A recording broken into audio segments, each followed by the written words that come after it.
Chapter 33. If you'd stopped me as I stepped off the barely raised platform that was the Blue Dahlia's stage and asked me, I could not have honestly said that the set had gone well. In my small opinion, the set sucked. Sucked out loud. It was as if the audience and I were in two separate movies, parallel universes or something. It was like singing to the tenants of the Movieland Wax Museum. If 1/3 of the audience had been listening to Randy, Johnny Ray and the boys seemed to be going for a perfect score. Nobody, but nobody, was listening to us, with the visible exception of Marcia Goldman and Tom Porcelli, from a far corner of the room, and Randy, smiling a cocaine smile from a ringside table.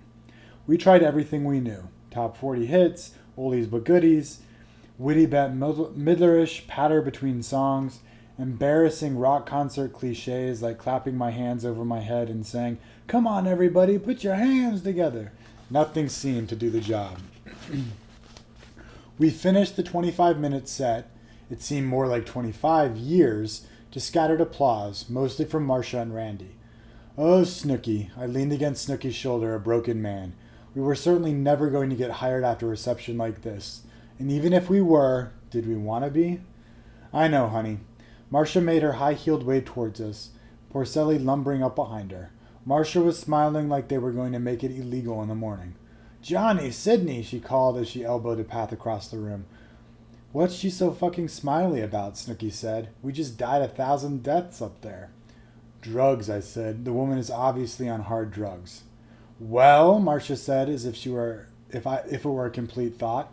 "Well," Snooky repeated. "Well, you're in," she said with a little flip of her cigarette-wielding hand. "In what?" I said. "In the Blue Dahlia on Wednesday nights," Porcelli announced. Porcelli's voice and accent was a Sid Caesar parody of a gangster. "You're not serious?" I said. "Of course he's serious." Marcia slapped me a playful but sharp slap on the arm. "You'll start a week from tonight." Snooky and I exchanged looks. "I don't know if you noticed or not," I said, "but the audience didn't know we were alive." "Sure they did," Porcelli said. "They just don't always take the time to applaud." "Or look up," Snooky said under his breath.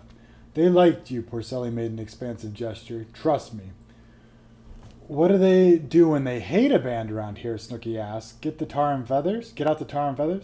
Form a lynch mob?" I asked. "Give him 24 hours to get out of town," Steve quipped over his shoulder as he snapped his guitar case shut.